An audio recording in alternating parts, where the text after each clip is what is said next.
ask you a couple questions really quick? Do you have time for a few quick One question, questions? sir. I'll take a half a question.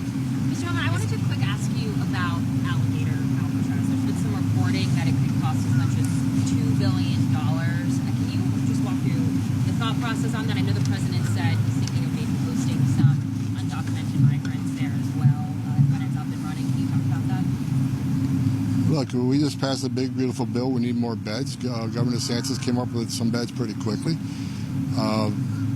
We're looking to get 100,000 beds, and the more beds we get, the more bad guys we can take off the street. Every criminal alien we arrest on the street, before we deport them, they need a bed because it takes several days, several weeks, several months to actually remove them.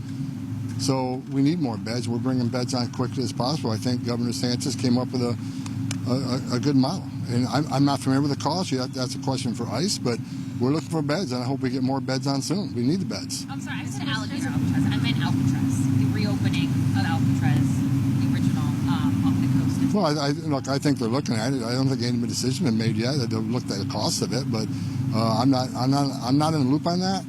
But again, we're looking for any available bed space we can get that meet the detention standards that we're accustomed to. Beds are important.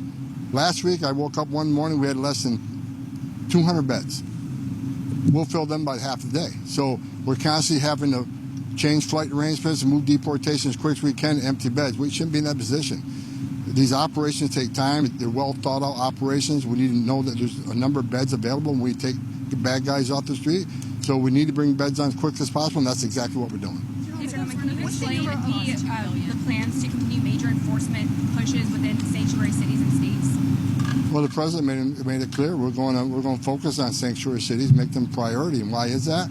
Because we know they're a problem. We know they're releasing public safety threats every day because they're sanctuary cities. They're not honorary detainers. We don't have that problem in most of Texas and Florida, for instance. So we can take resources in low areas and put them in areas where we know there's a problem. So I've said for weeks, we're going to flood the zone in sanctuary cities. You're going to see a record number of agents in the neighborhoods and a record number of agents at work site. If they don't give us the criminal alien the safety and security of county jail, then we're going to go to the neighborhood and find them because we're going to do the job. If we can't find them in the neighborhood, we'll find them at the work site.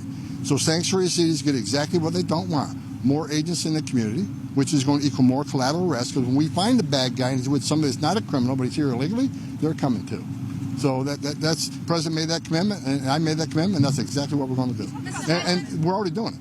Mr. Homan, if it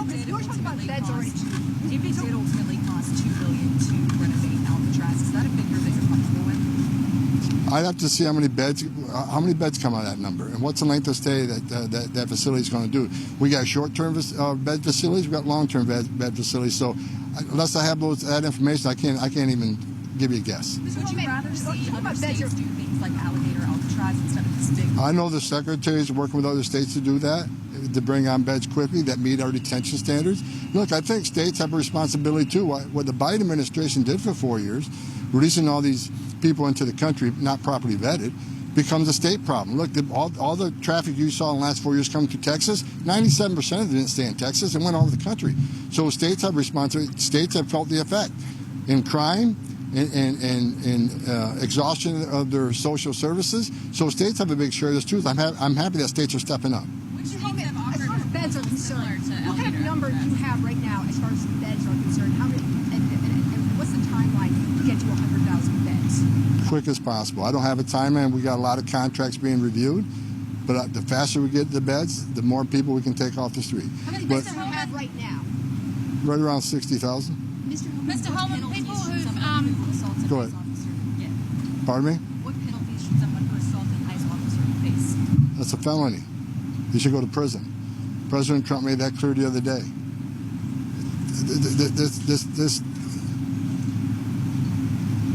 This ridiculousness is over. You put a hand on an ICE officer, you're going to prison. You impede an ICE officer, you're going to be prosecuted. When are you going to start? If you knowingly conceal an illegal alien, you're going to go to jail. If you throw a stone at an ICE vehicle or an officer, those days are over. They're going to get out of the car, they're going to arrest you. President Trump made that clear the other day. I talked to President Trump about that. Within 15 minutes, he put a tweet out. So the ICE officers know. Zero tolerance. Border Patrol knows. Zero tolerance. Mr. Homan, Two questions. One is there are a lot of Australians who, and I've spoken to many in that community. I'm not Australian. I'm a US citizen from New Zealand originally, but they're genuinely scared. Australians drink a lot. A few of them have DUIs. They're here illegally. They've paid off their fines. They've done the restitution thing, but they're still scared they're going to be deported because they had a DUI, say 10 or 15 years ago. Is that true? That's what they're thinking is true. And the second thing is, there was someone arrested today who overstayed his visa. Do you think that it's wrong to overstay a visa? I understand that, but do you think if they have committed no criminal offences, they should be penalised the same in these harsh deportations? If you're here in violation of the law, you're going to be held accountable. President Trump made it clear we're going to prioritize public safety threats and national security threats. But you're in the country legally, you got a problem. That is why we're pushing the CB home map. Put your affairs in order and leave the country, make yourself available for some legal program. But if you commit a crime, you violate your status here, that's on you. You violated the law, you're going to be held accountable. What about these Aussies with DUIs? As far as enforcement against... Over 10,000 people die a year from DUI. That's a serious crime. As far as enforcement against mayors who are harboring illegal aliens, when is this going to happen as far as mayors? That's a question for Pam Bondi and DOJ. I've said it from day one, no one's above the law. If you knowingly and harbor, conceal an illegal alien from ICE, that is a felony. If you impede ICE officers doing their job, that is a felony. That's a question for DOJ. I've asked DOJ to look at a few cases, and they're looking at them. So I'll just leave it at that. It's a question for Pam Bondi. When do you expect the president to actually announce the specifics of the exemptions for deportations for farm workers? Look, there's discussions going on. I'm not going to get ahead of the president on that. But I'll say this, because I've read a lot of news stories that are inaccurate.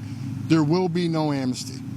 There are people talking about, we talk about policies every day, strategies every day. That is one of the discussions. Not getting ahead of the president. We'll see what happens. Are you concerned about the amnesty provisions in Congressman Salazar's bill? There will be no, the president will not approve any amnesty. Proposal similar to Alligator Alcatraz. Which states and how many are you getting? We don't have an agreement yet, so I'm not giving anybody any credit until we got an agreement. What's happening with golden cards?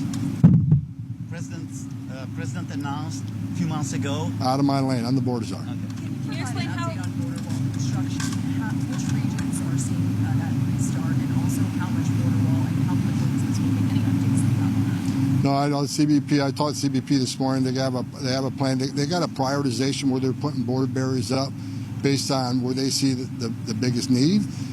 Wall is being constructed. More water buoys are being put in the water, but that plan is being put together now based on the big beautiful bill. Knowing they have the money available, they're reinstituting that plan. So I don't have the most recent facts on that. Specifically, that funding is going to where you're tracking the border No, wall. no. Can you explain about third country agreements? Which countries reach these deals with? We have a conversation with a lot of countries, but until we get an agreement, I'm not going to comment who they are. Send more to South Sudan and Eswatini. Thank you, sir.